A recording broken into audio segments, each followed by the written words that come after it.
Hello, everyone. I'm Jean-Claude BeyondMystic, and welcome to this very special edition of the Break in the Clouds. With me tonight, the birthday girl herself, Penny Kelly.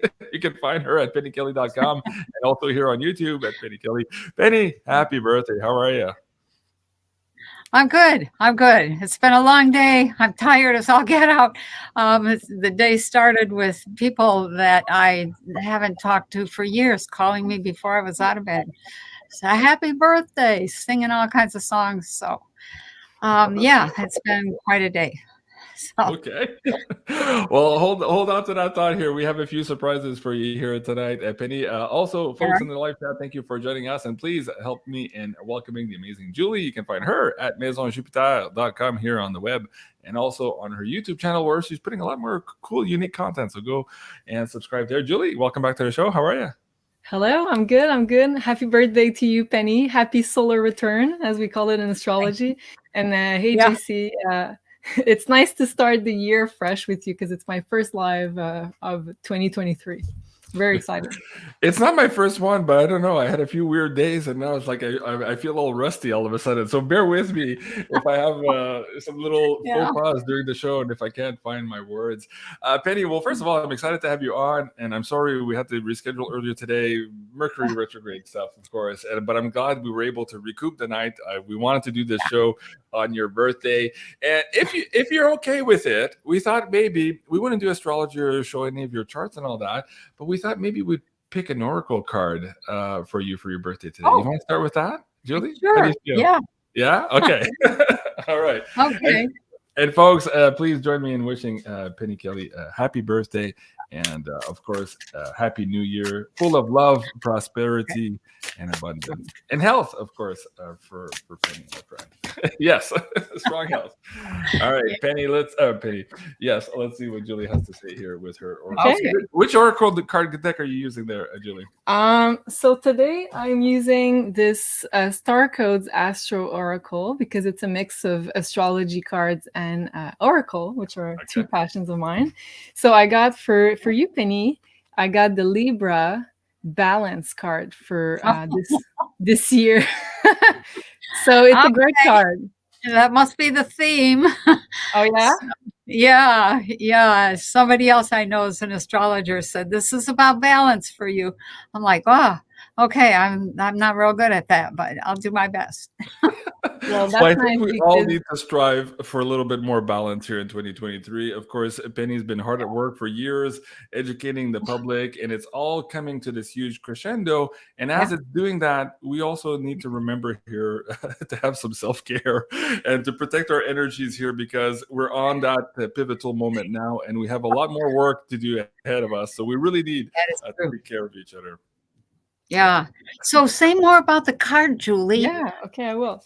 So it's Okay. funny because I also pulled a card for everybody for what we needed to put forward for the show tonight. And I had the card Weight of the World, Boundaries, Let It Go, It's Not Yours to Carry. So it's talking basically about having more self care and putting up some more healthy boundaries around us to be able to pursue our mission even more. So I think it applies for the three of us, but also everybody watching. And then I've got this Libra card. So it reminded me of this card that I pulled earlier, which is all about finding a better balance between, let's say, personal life and professional life, better balance. I feel like this Libra energy is a lighter energy because you're having Pluto very next to your sun, very close to your sun for the last years. So you've probably went through a lot of transformation, and Pluto is also the healer planet. So Mitch.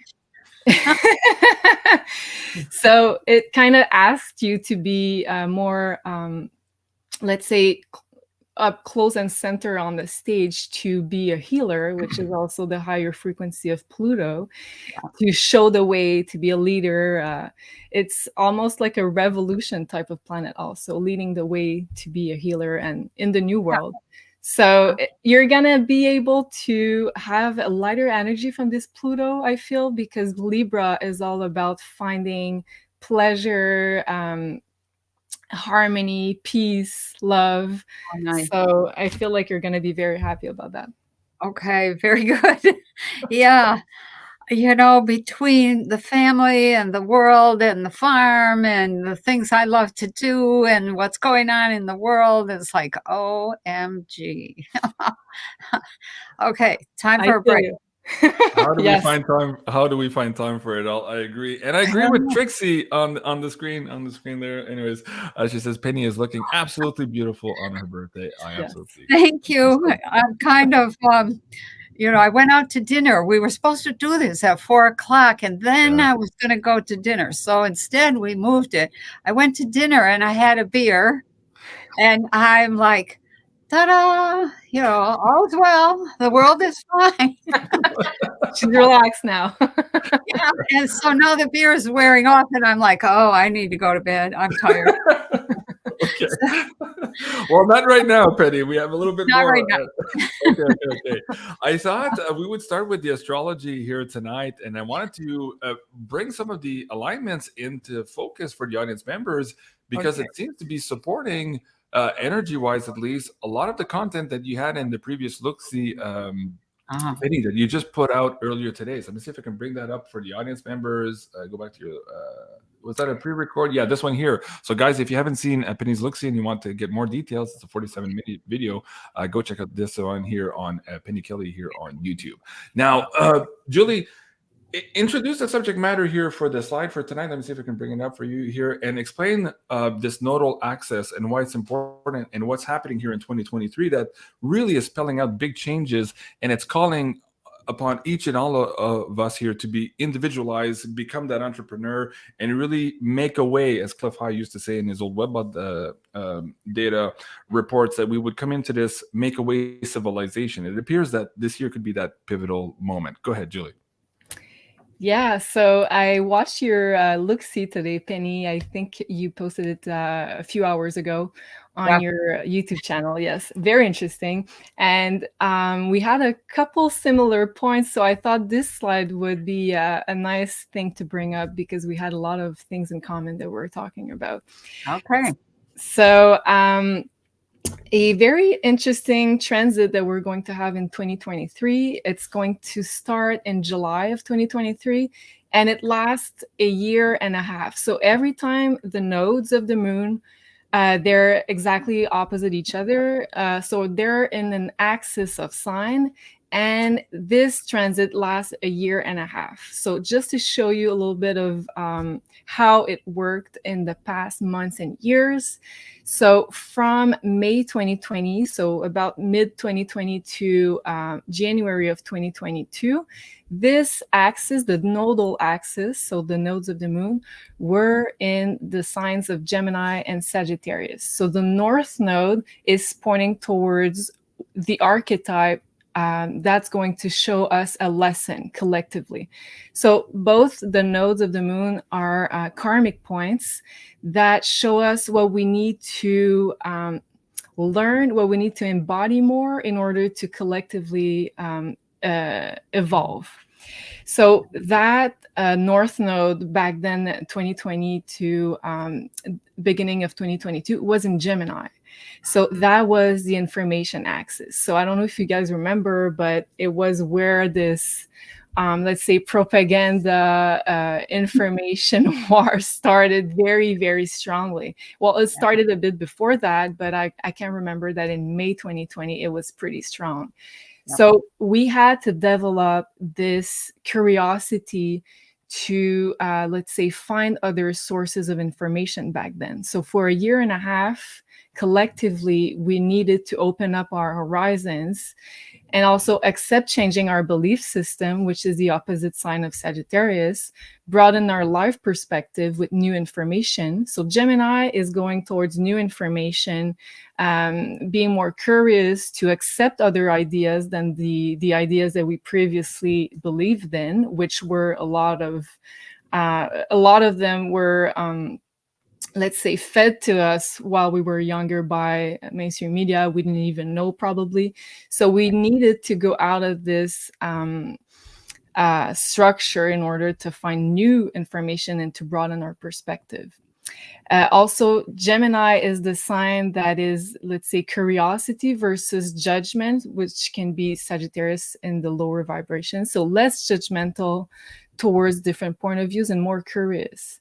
Collect more information from different sources and even go to alternative media. So that was, as I said, from May 2020 to beginning of January 2022. That was the collective goal that we had to let's say integrate. Wow. Then as of January 2022 until mid 2023, so we're still in this big one, it's the financial axis. So the North Node is pointing towards the sign of Taurus. So that's where the lessons are this time. So Taurus archetype is to be more sovereign, so financially and energetically. So putting more boundaries, also being more self-sufficient for our resources, but also, let's say, our food. Taurus rules food. So let's say learning how to grow your own food, that's a Taurus theme. Holding tangible wealth is also a Taurus theme. So that's where what we're all learning at the moment. Taurus is also related to Mother Earth. So connecting even more with the Earth is a Taurus sign. So we're all in this learning all together, and also develop a more wealthy mindset. So let's say make peace with your, let's say you had a more scarcity mindset before, make peace with receiving more wealth, owning more wealth, being wealthy and healthy. So that's the Taurus theme. So we're still in this learning curve until mid 2023 in July. And then as of July 2023, for a year and a half, the nodes of the moon are going to change axis again to Aries and Libra. So the North Node will then be in the sign of Aries. So we're all going to have to learn more about the Aries archetype and to really reach out and embody more of the qualities of Aries, which are be more individualized. So a lot of people, I think, struggle with that since 2020 because of this social pressure that we all felt. I'm sure a lot of people watching were the few who resisted this social pressure. So kudos to you guys. But I think a lot more people are going to try to separate from the herd. And even us watching this video right now, we're going to step even more into our more individualized selves. And also separate from other people's expectations on how we should live our life, because that's, let's say, the shadow side of Libra, the opposite sign. And also I feel like a lot of people are going to become entrepreneurs, because that's an Aries quality, to be a leader, to be self-sufficient, to have your own project in mind and to really take actions towards it. And also Aries is linked to survival. So maybe develop a more survival skill set and not be afraid to fight for what you believe in is also a great quality of Aries. So I wrote, become a freedom fighter. And that's funny because when I watched your look-see, Penny, I think you talked about it quite a bit, that we needed to fight for what we believed in and not be afraid to step into this archetype of the warrior. That's right. Aries, the god of war. Yes. Penny, you were saying yes, and you're like, yeah, cheering this on here. Share with the audience members the portions of the look-see here tonight that kind of ties in with this information. Let's start there, and then we can go in a little bit deeper. We'll ask you some questions, and we have some under astrology also that we can share, and perhaps we'll take some questions from the audience members as we go along here, and as we have time. Go ahead. The mic is yours. The birthday girl. Okay. So a couple of things I think are really important. That word sovereign, when I did my tarot reading for the US, the planet, for the month of January, that was the theme: sovereignty, personal sovereignty. And that requires freedom from compulsion. Otherwise, you don't have any sovereignty. You don't have any freedom. So a couple things here. Hang on, let me find what I want to say. And this actually was a little rant in the in the middle of the look-see. I got started about Google, but the thing that I wanted to say about them was that there are a lot of conversations going on in the back rooms of Google about how do we handle this whole situation now, and how do we hide the censorship and the fact that we were trying to sway the political situation. How much can we say, JC? Not too much. You're doing good. Let's leave it at that. There was a November decision that had to be made, and they did a lot of swaying. Right. So that whole thing, censorship, interference. Now their big concern is, how do we stay in power? Mm-hmm. How do we, how do we keep our nose clean, so to speak?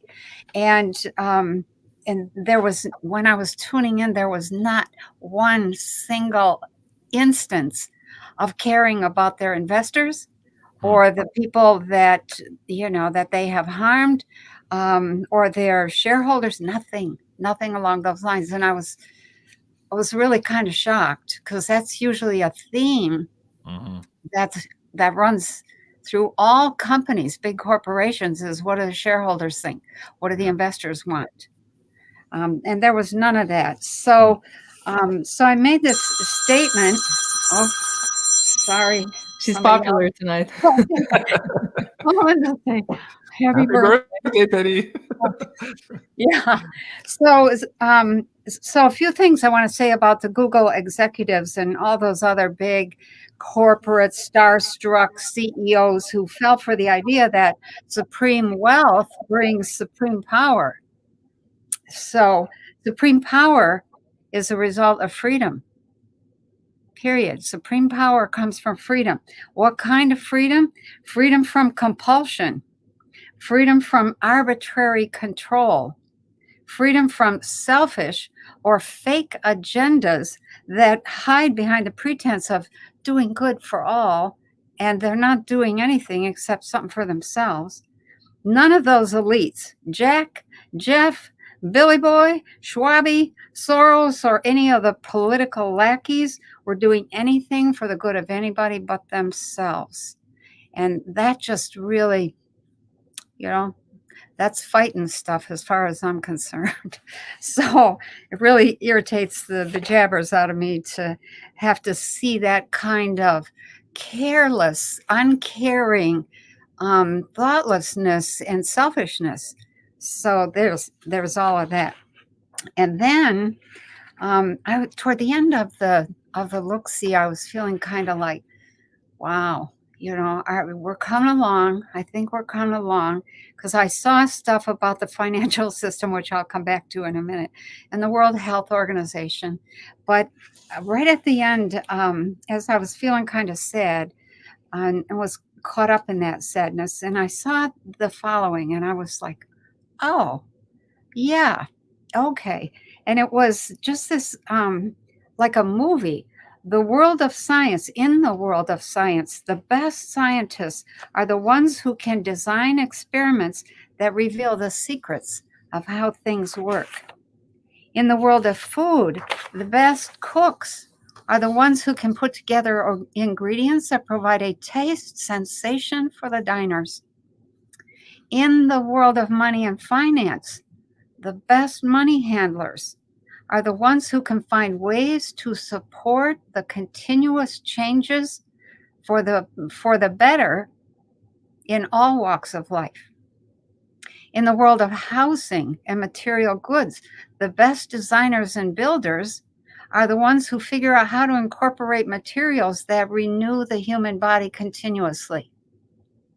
In the world of law, the best lawyers are the ones who can write laws that provide flexibility and effectiveness without hampering the evolution of a society.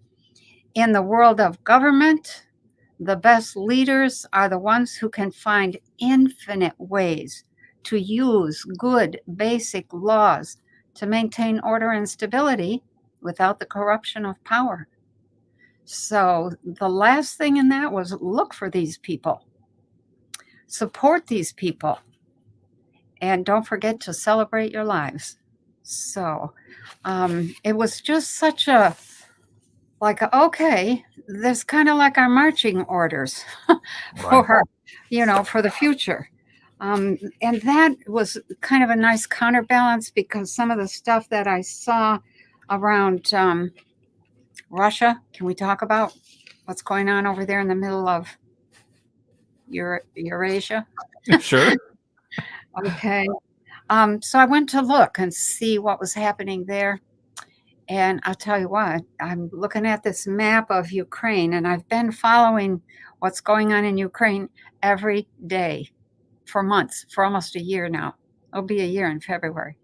And what I saw was this massive sweep of the Russians just took over Ukraine, and they encircled Kiev, but it didn't look like they took Kiev. It's like, nah, we're going to leave you idiots to your fate. Good luck. And they were totally surrounded. And Ukraine ended up being about the size of Luxembourg. And they were, the whole country needed everything, needed rebuilding. And that changes the direction of the US, China, and a whole bunch of other countries that are affected by what's going on over there. And it spurs this set of decisions, like countries all over the planet say, oh, okay, we're moving on. We're moving on. We're making a new world for ourselves. We're making new decisions. We're setting up new everything. New. And so I went to look and see, what's happening there in some of those places, some of those countries. And the West was not, they were the countries in the West, that was the US and France and England and the whole UK, or the whole EU, actually, Italy. They were really having to almost start over. It was really kind of a reset in a very good way. Not the Great Reset. It was really the Great Awakening. And everybody seemed, by the spring of this year, everybody, all the countries I'm referring to, seemed like they were like, okay, we've had enough of this. Let's move on. And they started making decisions that really are good. So I liked that. So I went to look at the Fed. I thought, let's see what's happening with the Fed. And the Fed, I usually see the Fed building, which is this big whitish building. And it just, I was like, oh, the building that appeared did not look like the Fed. It actually looked like the Tower card in the tarot deck, card number 16. Yeah, it was this tall, thin tower, and I'm looking at it and I'm thinking, that doesn't look like the Fed. And all of a sudden, boom, this giant rock or giant foot or something just smashed it. And it was nothing but a pile of bricks. And I thought, uh-oh. And I felt at that moment, it's like, oh dear, we're going to have a problem. Yeah, there it is. That's the Fed. Didn't look like that in the vision that I had. But in that moment, it was there. I had this realization. It was like, oh, this is what we have been waiting for.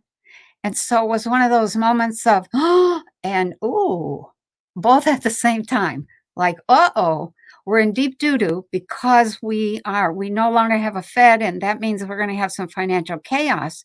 At the same time, there was this feeling of, we have achieved one of the goals we set out to achieve, we meaning the people of the West, trying to end the corruption, a lot of it based at the Fed. So that was like a big, oh wow. So there was that. And then one other thing that I want to share here is looking at the World Health Organization.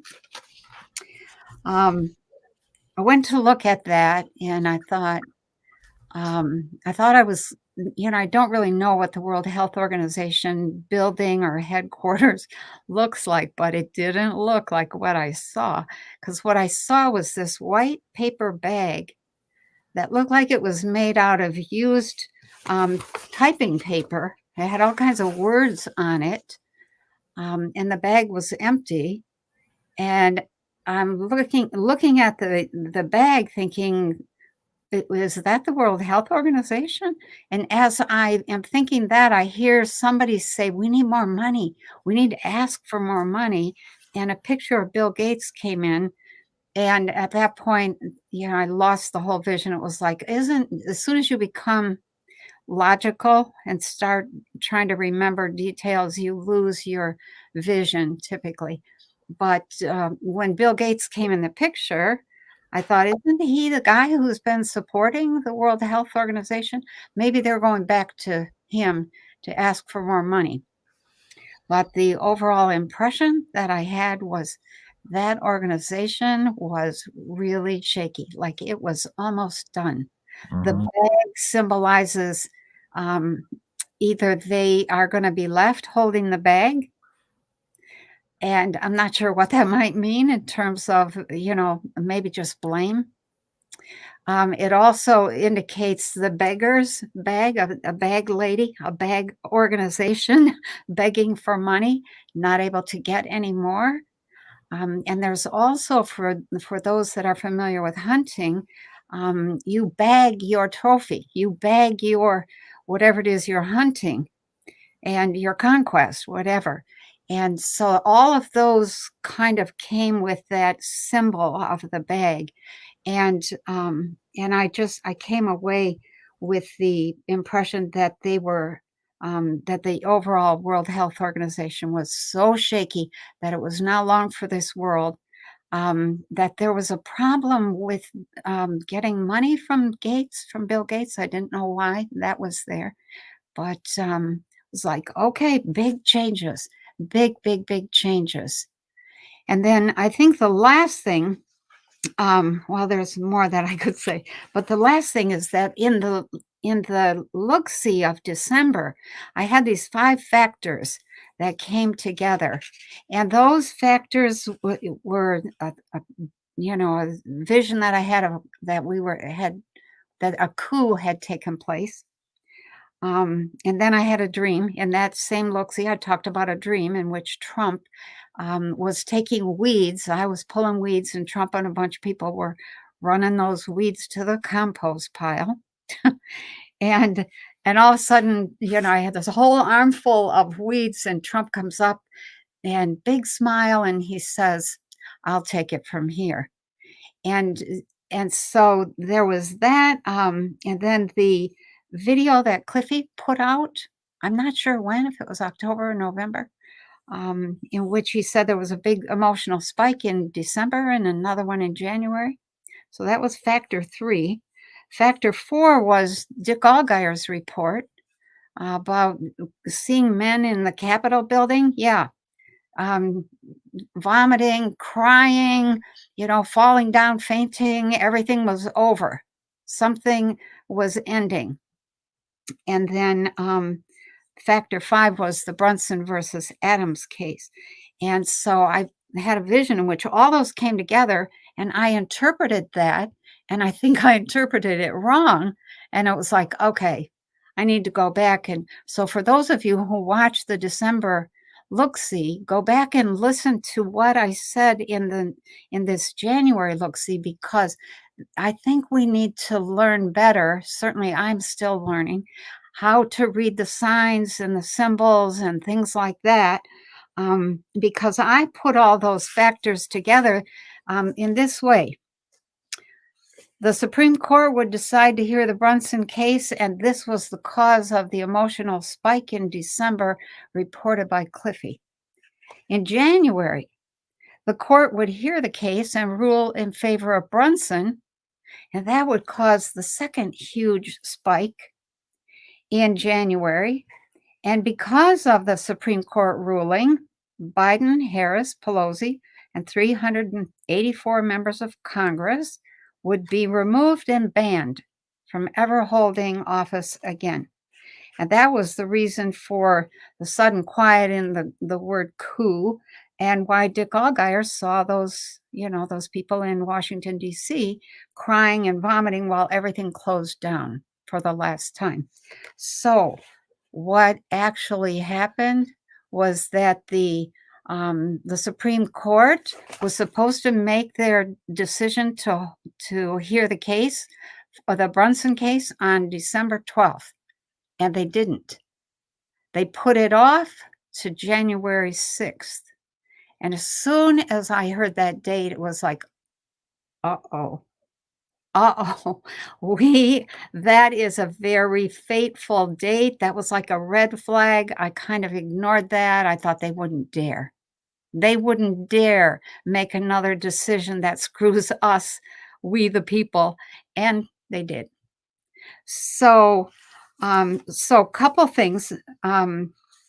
The Supreme Court, well, let me not go through all this because it's too long, but the fact that I saw a dream, or I had that dream about Trump, and the Brunson case is not done yet.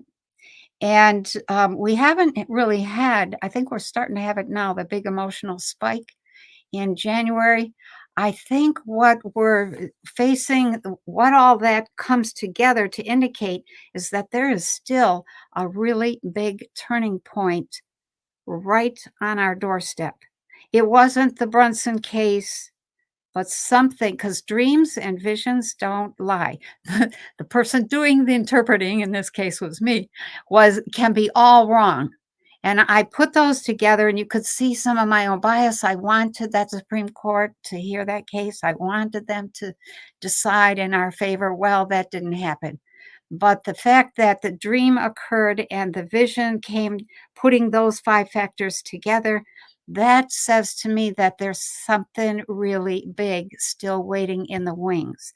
And it may be the documents in the garage, in the Joe Biden garage thing, that looks like it's going to mushroom into something that it looks very interesting.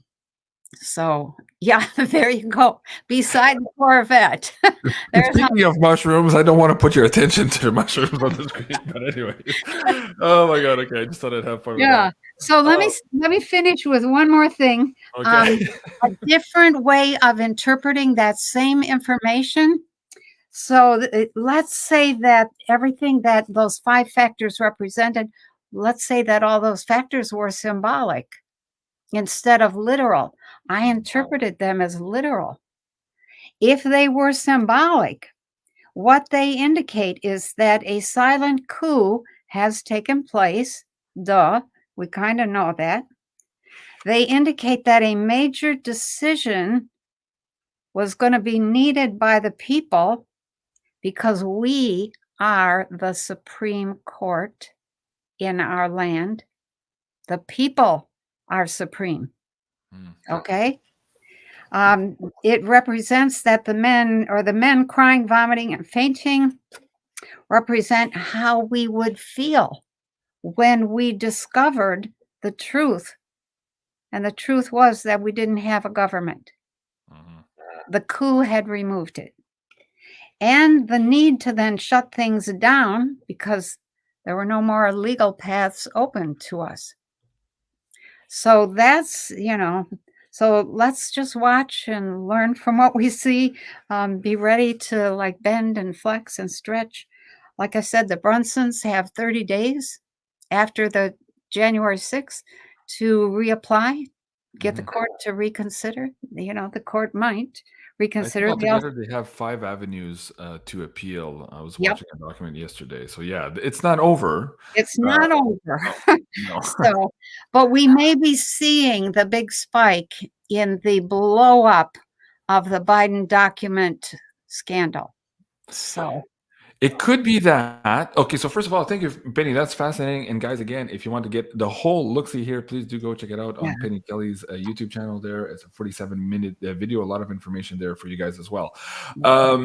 First on this idea of this coup, what was interesting tonight, in tonight's show here, the Beyond the News show, we looked at the whole bye-bye Biden situation right now, where it appears that everybody's jumping on the bandwagon to have him replaced. We looked at perhaps Hunter being disappeared here, quote unquote, there in air marks, because of everything he knows and what might come out.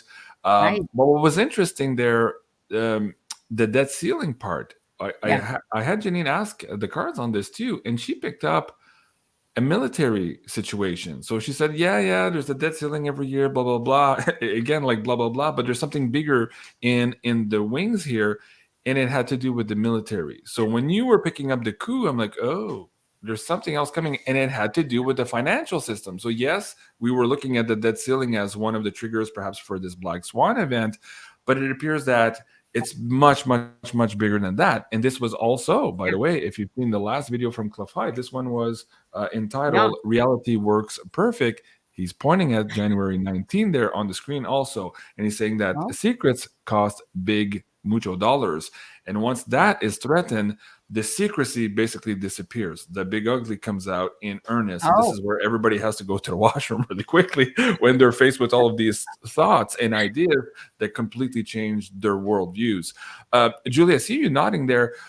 Where do you want to go from this? There's a couple of things. I want to talk about the WHO and the BBC report we saw over the weekend, which is the turning of the tide here in terms of, we'll be very careful here on the language on YouTube, but how some of the products are causing some very specific effects, and now the mainstream are starting to admit that.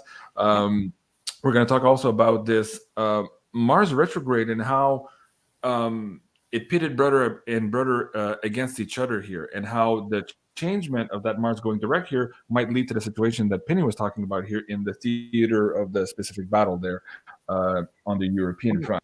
Where do you want to start with this, Julie? Let's go one by one, and I'll try to bring up some slides here to support you.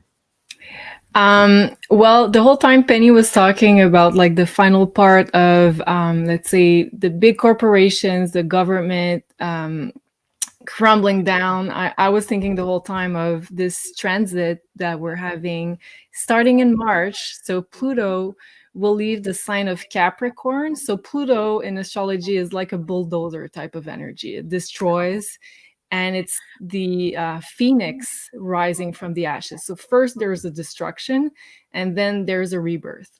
So Capricorn, we're finishing the transit right now of Pluto and Capricorn. And Capricorn is the governments and the big corporation and the big institutions.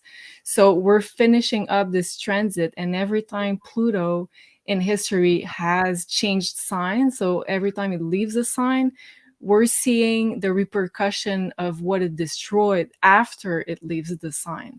So that will be in March. Well, Pluto's a very slow moving planet, but the exact date will be March 23rd of 2023, when Pluto leaves the sign of Capricorn, the big corporations. So Pluto leaving Capricorn talks about the destruction of top-down structures, including governments and big corporations, using the old pyramidal model. Because where Pluto talks about power in astrology. So Penny, you were talking about this power, the real power being freedom. And that's very interesting because it's going to enter the sign of Aquarius, which is true freedom. And also it's peer-to-peer transaction. It's being interconnected all together.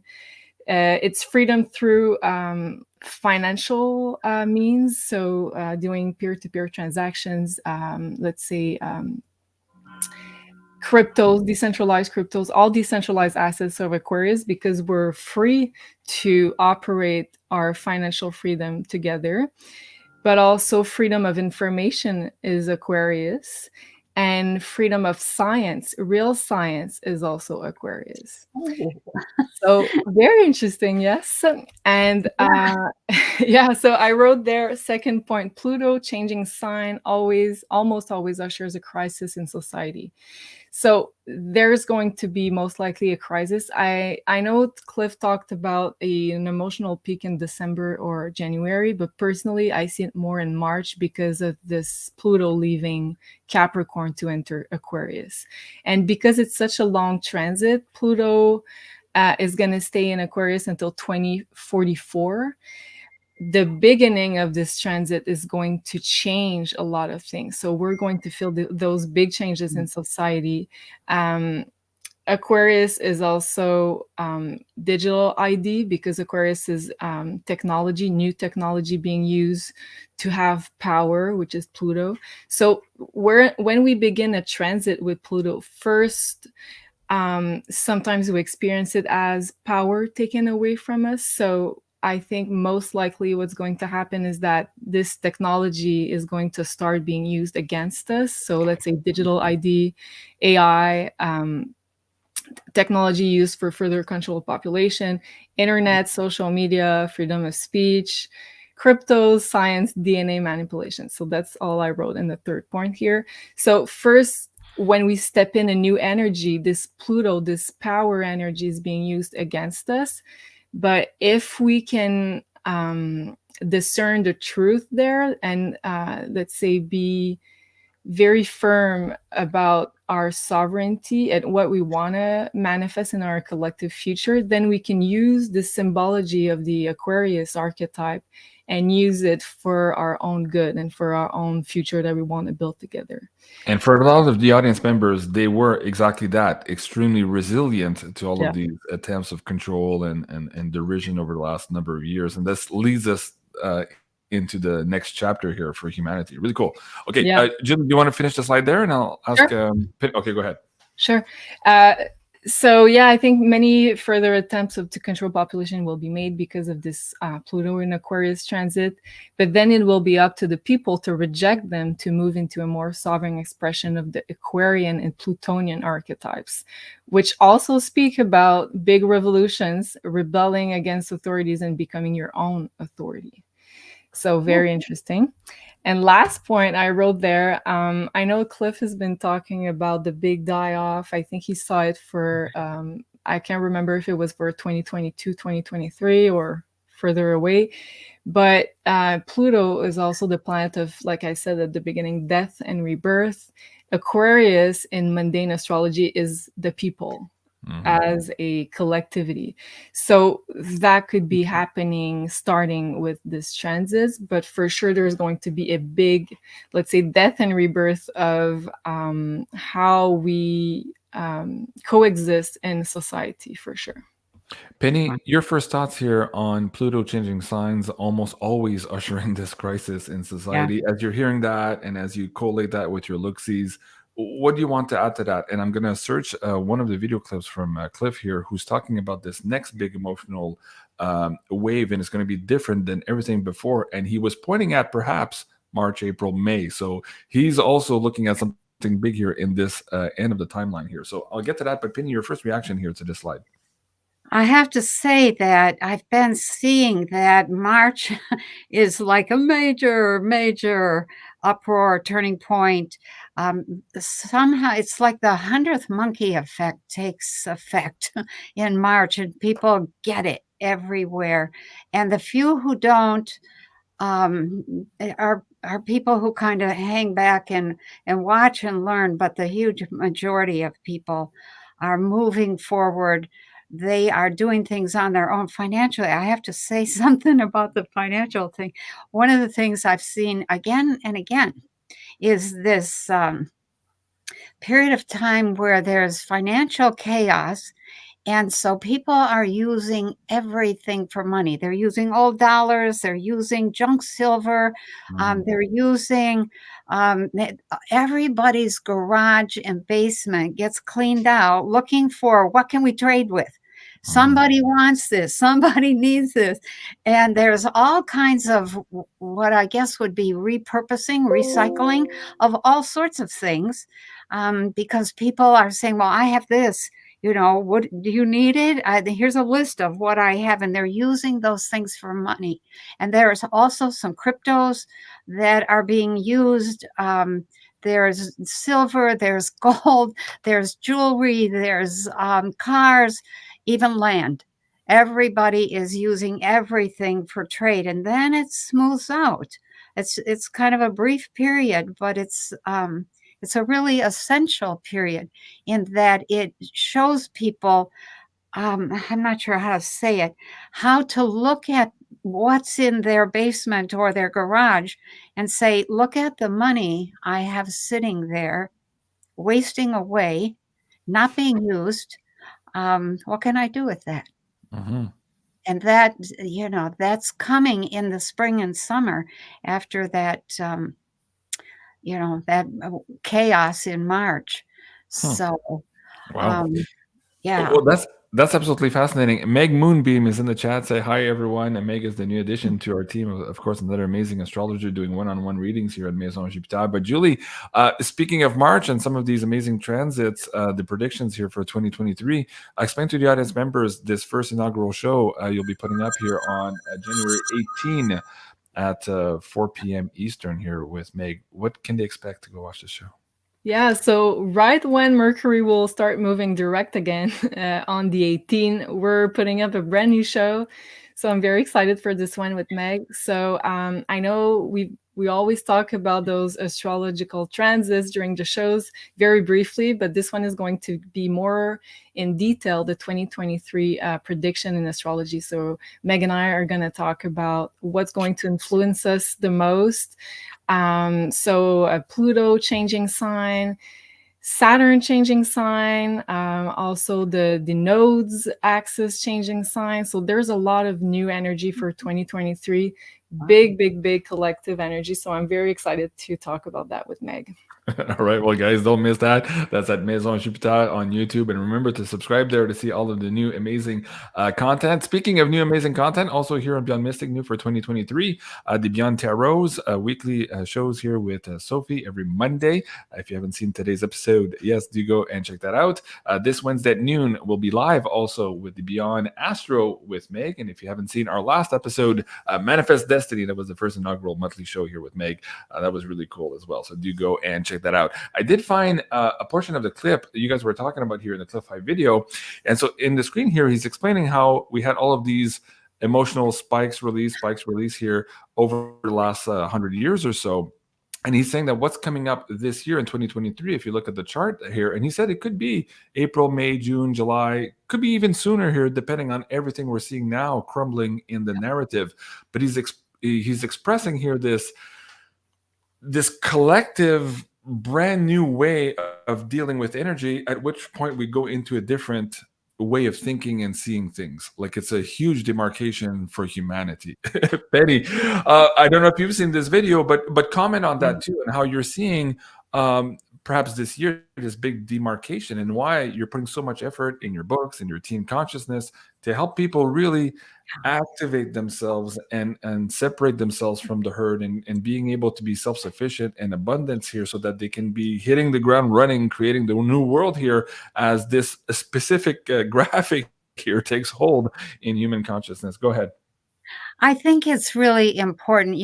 I'm a little bit hesitant to bring in the whole topic of ETs, but some time ago, I think about a year and a half ago, I got a message that the bad ETs had left. Okay. Mm-hmm. And maybe I talked about that on one of the shows that we did earlier in the past year and a half. But the warning that came with that message was that the people who were they were the puppets were now going to become the puppet masters, and they were going to try and preserve this move to get control of the entire planet. And that they were, they didn't have the inspiration, they didn't have the technology, they didn't have the brains they thought they did, but they would not be able to succeed, and all they would do would be to create utter chaos. So here we are, a year and a half later, and there's been quite a bit of communication back and forth between myself and my contacts. And the reminder has been, hey, You know, the bad guys have left. It's up to you. It's up to the people. It's up to you to take the stand, to make the changes, to bring about the world that you want to have. Nobody's going to do that for you. And if you don't, you will go down. You will become slaves to some people who are not very honorable. And that, I think we don't have to say too much more about that. But that is, that's what's in our face right now is, hey, we have to do the rest ourselves. We're not being attacked, and nobody's going to do it for us. So, speaking of Cliff High again, somebody said in my last video, this is 100% sponsored by Cliff High. It's like a commercial, but he's saying so many cool stuff lately. I can't help but talking about it because a lot of he's got good input. What's that? He's got good input. Yeah, absolutely. Including this one. I really like this. This was from May 2022. And he was talking about what we're just talking about now, that at some point here, we should all be on mission to create this new earth. And he's putting a challenge out there to everyone. Show us what you got as the young people here on the planet. He, of course, self-deprecating himself as an old crusty bastard or something like that. In his video, he's saying, "Yeah, show me what you got. We're here to create, and this is a blank tableau for us moving forward." So if you haven't read this, go check it out and send it to people in your family. I think it's really important to have that mindset. But Julie, going back to the astrology, also for this year, this idea of being self-actualized, detaching from the herd. We've heard many psychics around the world and ET experiencers say that only really a portion of the population do that mostly we live constantly with a bigger portion of the herd. But it appears that in this particular era that we're living in now, as we're moving into this knowledge bearer, the male figure that's dumping in the water of knowledge upon the population, that might change very quickly. And for a lot of people, depending on where their south node and their north node is in their astrology, that change of actuating from their past lives, what they knew in their past lives, to being on mission in this one is a very scary endeavor. Right? It's going into uncharted territory. It's difficult for them. It's unknown. But this is what universe is asking us right now. But it does create some fear. And we're here to try to alleviate that fear by explaining how that works and encouraging people to really seek what it is that they're supposed to be here for and their real mission, which, you know, for all intents and purposes has been hidden from them by the system of control that we live under right now, but which is crumbling here day in and day out. What would you say about that? Explain, first of all, the nodes and how it's important for us to get into that self-activation mode. Yeah, well, I have so many answers for that. Great question. Okay, so first, I'll just start by saying what I explained before about the North Node, about our collective karma, where we're heading as a collective. So right now, the North Node is in Taurus, but the South Node at the very opposite end of the North Node is in Scorpio. So until July of this year, 2023, the South Node will be in the sign of Scorpio. So to get out of this karmic loop that we've been going through from lifetimes and lifetimes of reliving the same karma without even being conscious about it, right? Mm-hmm. We all did the same thing, I believe. We're being called to first be more conscious about what we're going through as a loop, every single one of us. So let's say for myself, I've been more conscious of when I was in a relationship, I would meet someone, then I would forget everything about my mission and I would get distracted. So that's the karmic loop I was replaying from lifetime and lifetime. And in this one, when I kind of look back into my past lives, which can also be the South Node in Scorpio, I realized I was about to do the same thing. So I was like, no, not this time, because I'm breaking free from this loop in this lifetime and I'm stepping into my mission. So I think this, from now on until July, so like half a year, we're all being called to make peace with those karmic loops and really try to tie in this those patterns that we've been living unconsciously to really step into our next the big next step that we're being called to. Because once the nodes in July are going to shift to Aries and Libra, the North Node is going to be in Aries then. So we're all going to be called in order to step front and center in the stage and to be more a leader, to be self-actualized in our mission and what we do. So it's not for everybody to be, let's say, a YouTuber. I'm totally aware of that. So for some people, it's to be a family leader, it's to be a great friend, it's to just live by your passion, your talents, and what your heart speaks to you. So for me, it's being self-actualized.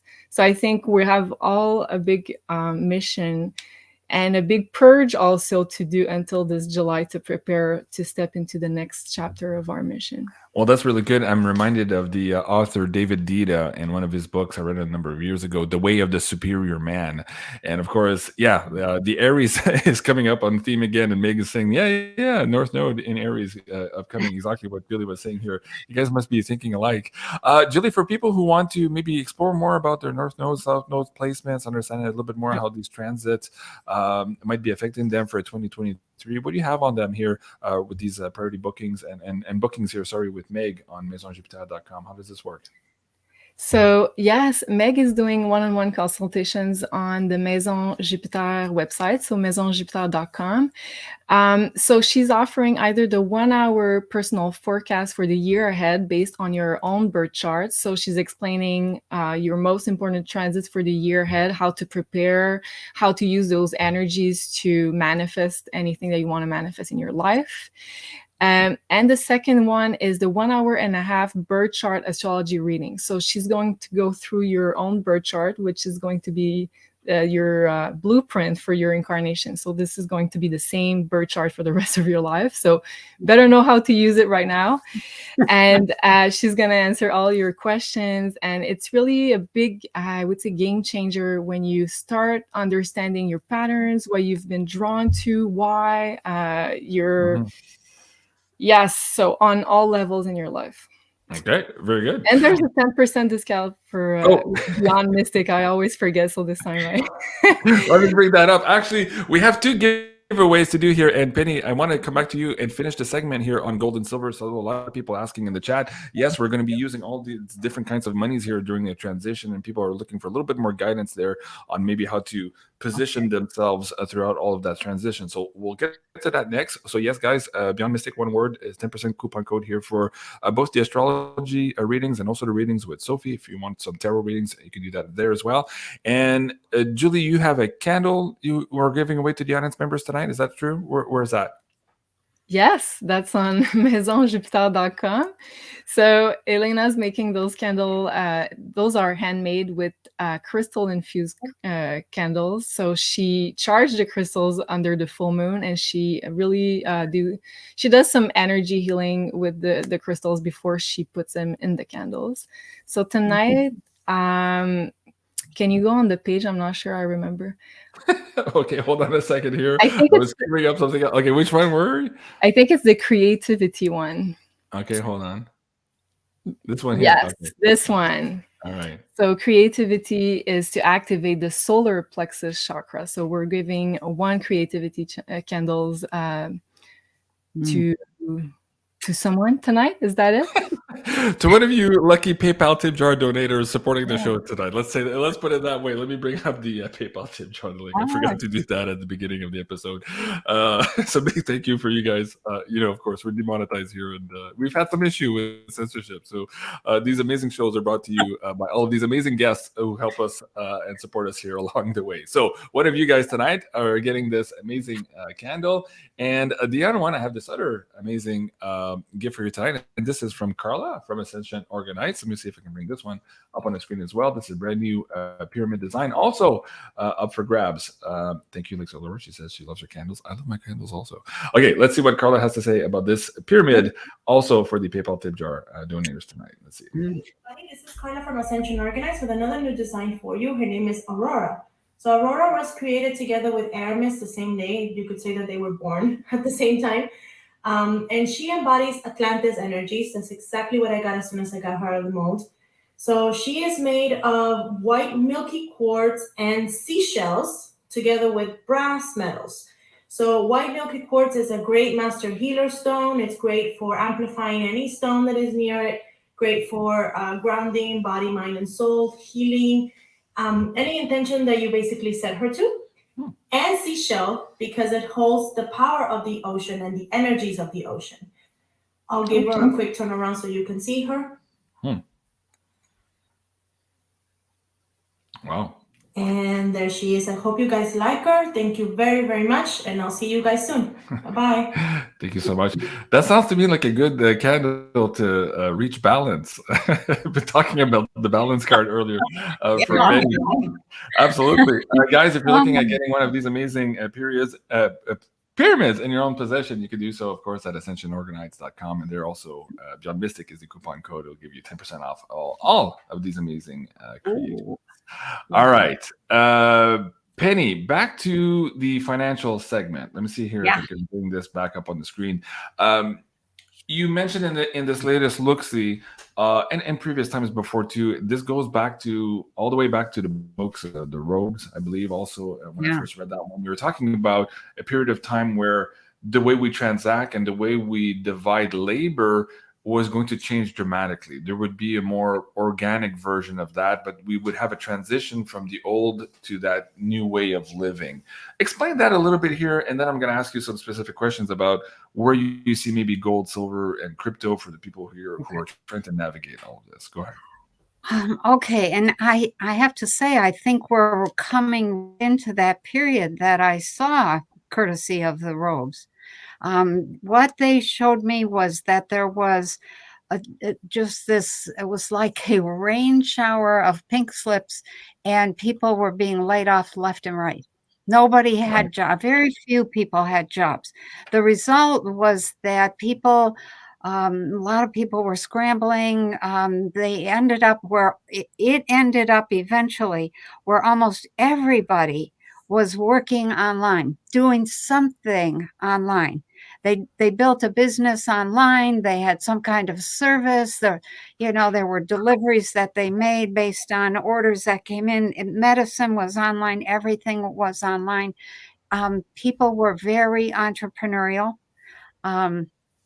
There was this really it was a very interesting combination of people returning to the land and developing extraordinary technology at the same time. It was like nobody trusted the big governments. There weren't really any big governments left, but nobody trusted the big systems that had been developed during globalization. When those broke down, a lot of people suffered. A lot of people went hungry, were cold, didn't have what they needed, couldn't get parts, and so on and so on. And so people said, no, thank you. I think I'll feed myself. I think I'll grow my own garden. I think I'll make my own clothes.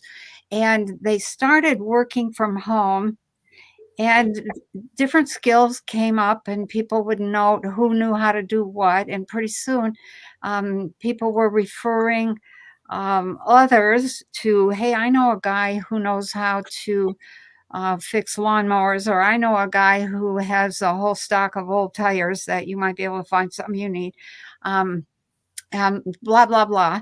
So there was this really nice generic kind of entrepreneurship that started and just grew until everybody was working online or working within their small community to provide some kind of service or some kind of leadership or some kind of healing, some kind of, I'm going to use the term manifestation, but that's not really the term. To be able to manufacture things. A few people had started, what do you call those, with printers, 3D printers, And those became more and more and more and more sophisticated. They're already becoming just astoundingly sophisticated. You can make almost anything with a 3D printer, whether you're talking about a human heart or a piece of vein from arteries and veins, or a house or a window or a very complex piece of machinery, or a cup to hold your coffee, etc. And so a lot of innovation goes on right now, huge amount of innovation. And that whole thing of entrepreneurial, I'll call it effort, really brings out what I'm going to call the potential, the individual potential of a lot more people. Education was done over the internet and managed from at home. People lived in neighborhoods and communities. Some were old, repurposed neighborhoods in cities. Some were in smaller cities. Some were, a neighborhood in a small town somewhere. So there are lots and lots of interesting creativity that when I was looking at it, I thought, wow, that people have what it takes. We have what we need. We have what it takes. And when push comes to shove, we start using what we need and we draw from within. So a lot of things were different. Money was different. Like I said, medicine was different. Food was vastly different. There were no fast foods.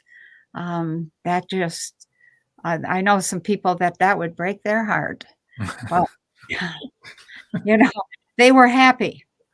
They were happy. People were generally happy in the future. And things were, to use a familiar word from this evening, people were generally in balance as well. Wow. Yeah. Okay, I'll get back to gold, silver, and crypto to you in a second here, but I want to have Julie chime in. Penny was mentioning education online on the internet, like we're going back to the book, the robes here, and also this entrepreneurship spirit online. Speaking of all that, what's coming up here on the BeyondMystic.Academy in terms of the Woo Entrepreneur, but also other really cool stuff? I know I have a poster you sent me today. Do you want to set that up, Julie? Also, I'm sorry, I'm putting you on the spot. I forgot I was going to say this tonight, but go ahead. I'm starting to feel used to it, JC. Okay. So yeah, we started this BeyondMystic Academy with we had this Age of Aquarius shift in mind with having the knowledge more readily available. So Woo knowledge, of course. So we have tarot classes here with Janine, level 1, level 2. And we're also gonna start level 3 very soon with Janine. So that's going to be very interesting. And we put up a couple of workshops, and we have one in the pipeline too that's going to be the psychic protection workshop that's coming up very soon. JC has to start. Oh, yes, that's it. Exactly. How to best protect your energy. JC is also working on this Woo Entrepreneur course. So I think that's going to be very interesting because of this Aries energy that's going to be very much emphasized. So learning how to be an entrepreneur, learning how to put your skill set forward, how to be a good businessman, businesswoman. So that's going to be great.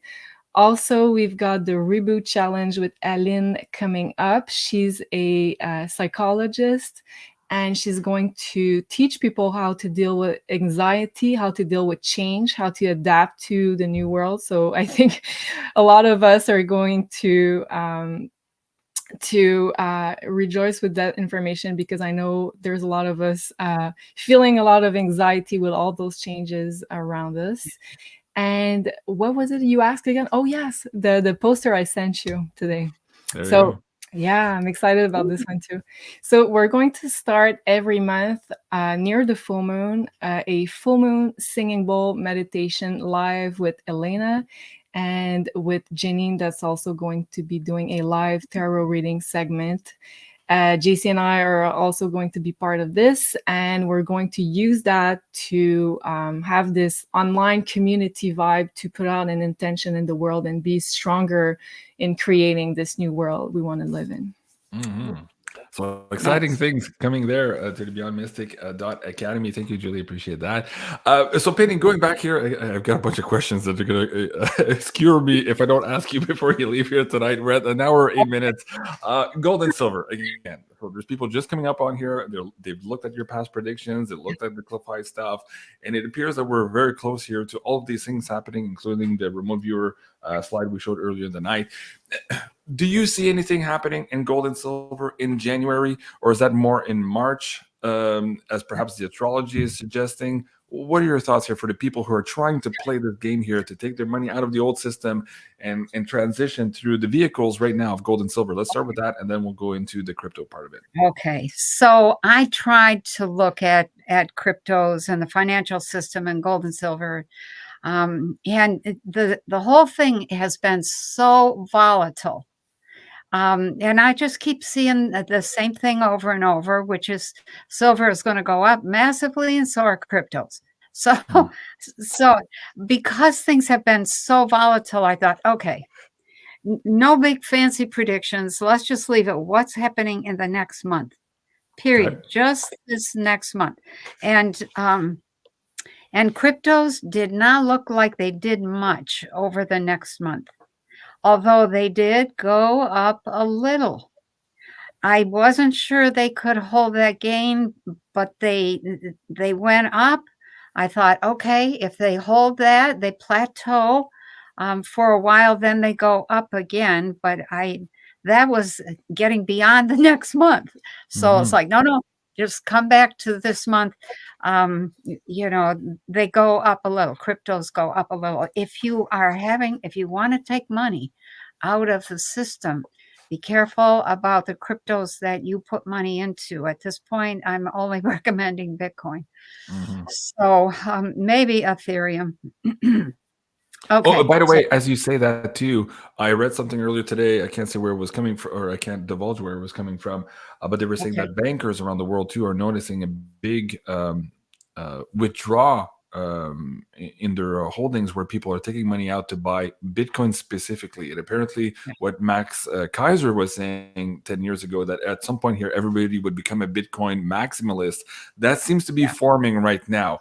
There's, as you said, there's so much volatility in the crypto space that it appears that, okay, if your dollars are burning, perhaps this one, and of course we're talking about Bitcoin, might be the gold standard here moving forward. And on that note too, what was interesting earlier today, both Iran and Russia purportedly here we're going to issue this new stable coin backed by gold. So we're merging these two worlds here, and it appears that we're on that doorstep now. Go yeah, that is true. So I did some research around the digital yuan and the digital ruble. They're coming.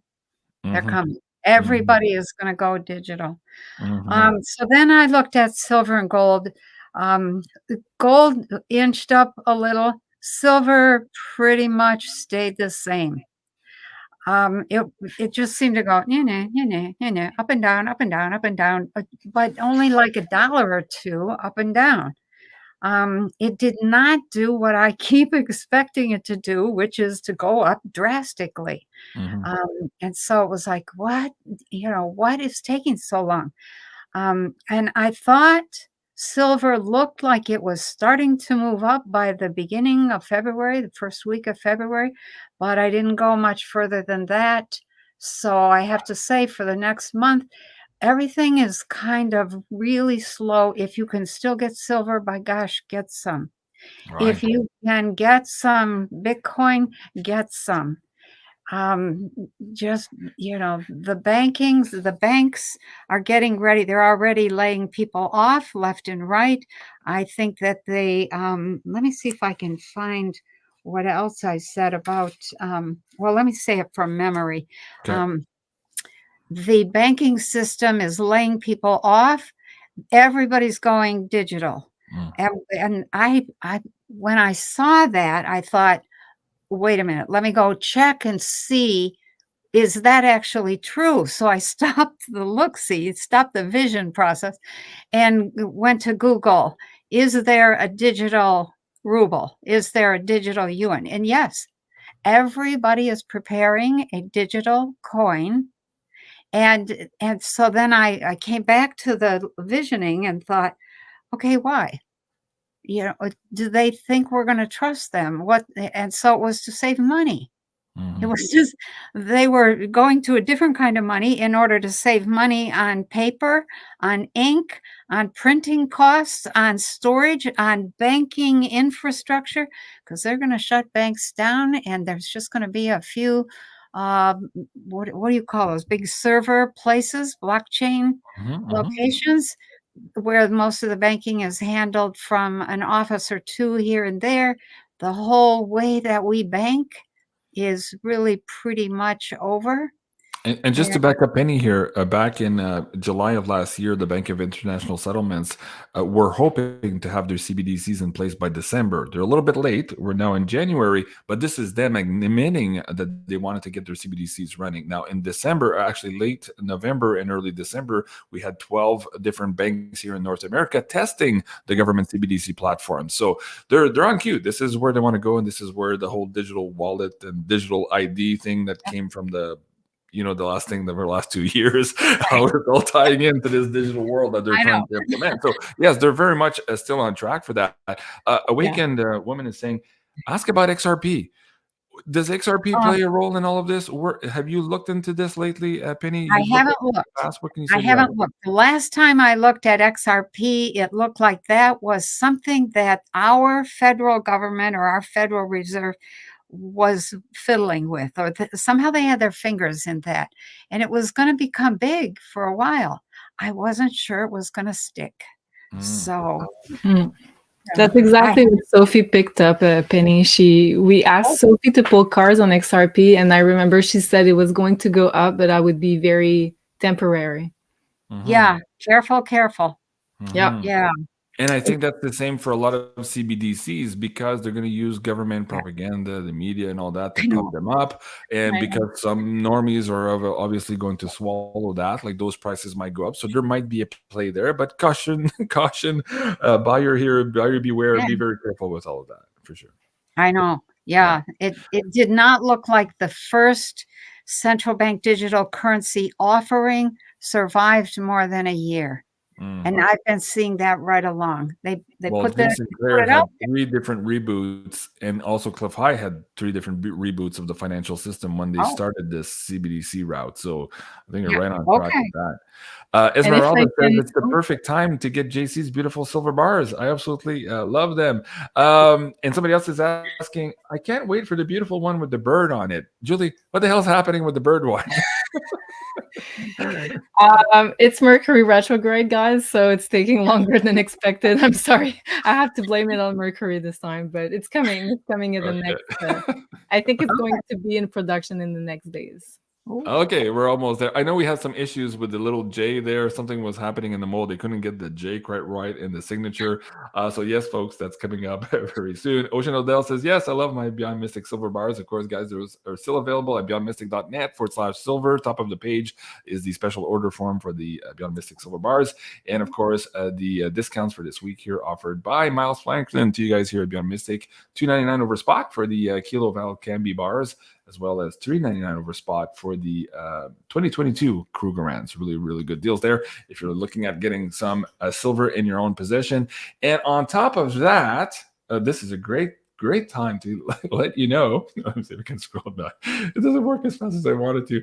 On top of that, yes, we are now in the great 2023 silver bar giveaway here at Beyond Mystic.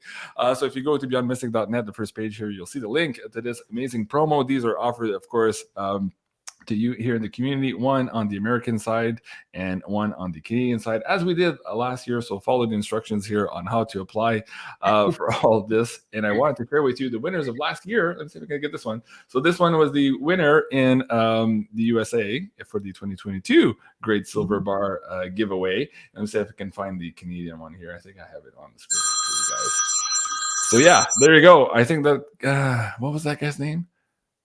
Marcel Lapointe, this was the winner last year in 2022. So a big thank you to you, Marcel, and everybody else supporting the show. And this is our way also of giving back to you, all you guys now. So what you can do is just enter to win. You don't have to buy anything. Just put in your name and address here, and hopefully you'll be one of the winners. And just one entry per person, please. Don't cheat the system. Of course, we're doing our best here to make this fair for everyone. Speaking of giveaways, Kimberly Burgess is the winner of the candle for this evening. Julie, I just sent you the link to her, so you can email her to get her address. And do we pick a winner for the pyramid tonight live too? Is that what we're doing? What do you think, Julie? Yeah, sure. Yeah. Okay, let me see. Carla will agree. Yeah, okay, we can do that.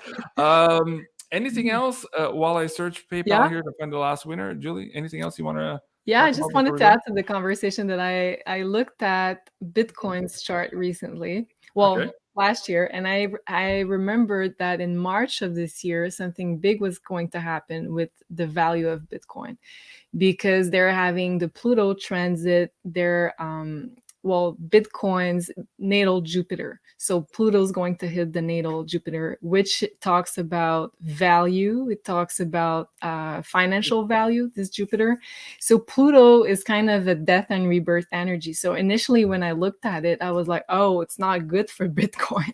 But then I remember I spoke with JC and he was like, well, that could be a reset of its value, but that's not necessarily a bad thing, because let's say the value where it's based at, so let's say dollars compared to US dollars, so let's say that changes, so let's say Bitcoin is worth less US dollars but worth more in a trading world or something like that, the base value might change, but Jupiter is expanding the value. So I think it might be very positive, actually, because I also pulled cards. Wow. And for you, did you want to look out to March or maybe in the summer? Where do you see Bitcoin also continuing the trend? Actually, let me say something that I was going to say earlier, and it got away from me. When I was looking at the central or the digital ruble and the digital yuan and stuff like that, they were making those gold backed. And that really finished off the dollar big time. And the result of that was that it looked like Bitcoin or something, I wasn't sure who it was. I thought it was Bitcoin. But it was looked like one of the top 2 or 3 of the cryptos, Bitcoin, Ethereum. I don't know what I would say the top 3rd one is, but those first Litecoin maybe?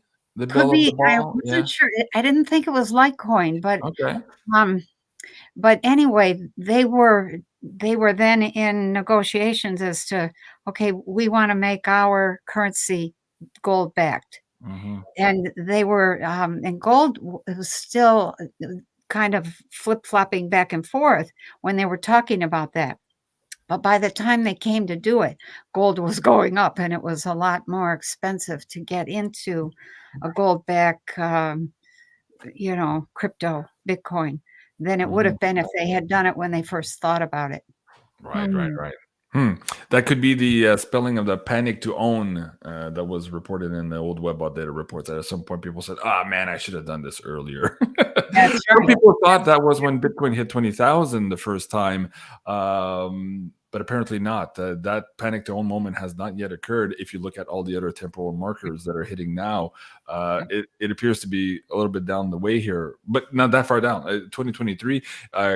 I think, I don't know if Cliff said something about Bitcoin, but he did say very recently that judging by the censorship and the way his webbots are scraping a little bit more data now, like almost like it used to be before the censorship because of the changes at Twitter, what he's seeing here, he's getting a little bit more granularity or more precision here on his report. And he's thinking that $600 silver is in fact this year. So take it for what it's worth. Again, there's still some censorship out there, might be skewing some of this data, but it appears that we're getting closer to all that here coming together. Okay. What was I supposed to do? Julie? I don't know. The pyramid, yes. Okay, hold on.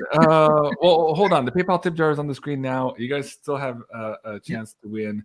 I'll keep it for the end of the show. We'll announce it at the end of the show. Penny, before we go, Yes. we talked about, you and I, in the last number of years, or since we're doing this show, we've talked about having to rebuild communities, that we would go through this great divide. Now we know what the great divide was all about, looking at it now in hindsight. Yeah. And we need to rebuild these communities here. We're rebuilding it also in this Aries energy, where we're going to fight, stand for ourselves, and divorce ourselves, I guess, from the old system and start creating the new, getting that own integrity back, and that own, what's that word, sovereignty back, I think was the word that you had said a couple of times. Cassandra says, hey, thank you, JC, for bringing us all together. That's what we're trying to do here, again, is to build that community so that we can stand strong together. And Rocky is saying, hey, JC, why are you making the birthday girl work tonight? Talk about that for a second here, because I was hesitating when you suggested this a month ago. I'm like, but wait, Penny, it's your birthday. You don't really want to work on this day, do you? Explain why are you here tonight? That's perfectly okay. This is birthday number 75. And so it's like, I'll celebrate tomorrow or next week. Doesn't matter. All the days are very similar. So it really doesn't bother me at all. And I love to be working with people, talking with people, teaching, sharing. So it's not really work. And having said that, in terms of community, bringing people together, I want to share something that I had seen way back, and now I'm seeing it more and more recently. There's these individuals, a little person here who's awake and aware and paying attention. And then there's another person over here, and they're awake and aware and paying attention. And somebody over there, and somebody in that state, and, some people over there in that country. And there's all these little nodes, I guess, to use an astrological term, that of people that are really awake. And I have heard so many people say, I want to be with people of like minds. I want to be in a community where I don't have to be, fighting with everybody about everything that I believe in. Mm-hmm. And yet that isn't the way this transition, I'll call it, to a different way of community is going to happen. What I had seen before, and then a long time went by, and now I'm seeing it again, is that these different nodes of awakened people suddenly all coalesce, and the people around them recognize that they have something to offer, and the community grows from there. Mm-hmm. So it isn't about bringing all the people of like minds together and leaving all of the unawakened over there in that, that part of town, or wherever in that part of the world. It's really about this, the internet. I see now why the Robe said to me a number of times, don't let your internet go down. If it goes down, use everything you've got to put it back up, because that is what you need in order to overcome the challenge that you have in front of you and rebuild, reorganize. And so it's people like you, JC, who are having guests come on and talk about what they see and what they know.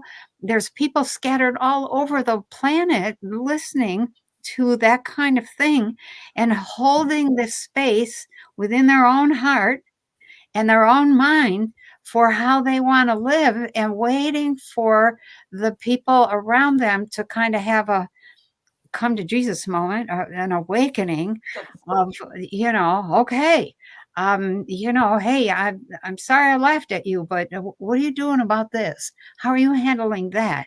Do you have any of this that I could trade, with you, and so on and so forth. And so it builds, the communities build very, very organically. And the people who are in the center of those communities stay in connection with one another via the internet, and they take support and encouragement, and how are you solving this, and what are you doing about that? That's what it morphs into. So it's very different from what I hear people trying to do, which is escape the difficult people and just, move into their little cocoon. That's not the way it's going to happen. Wow. And speaking of fighting to keep our internet, I don't know if you saw the rounds there, but the WEF is saying that the next biggest threat, of course, is this big cyber attack. So, like, of course, they would want to bring us down. That's how we have so much power when we come together in these amazing communities. I know. And I did see the internet going down, but we brought it back up. So, yeah. Okay, we're almost there. I think I can pick a winner for the pyramid.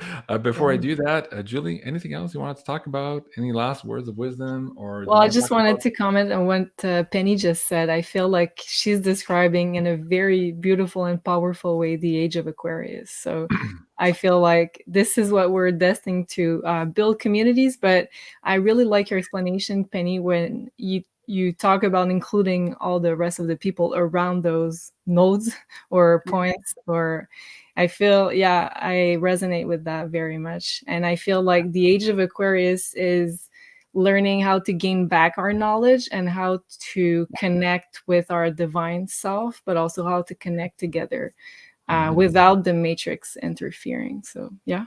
Woohoo. Yeah.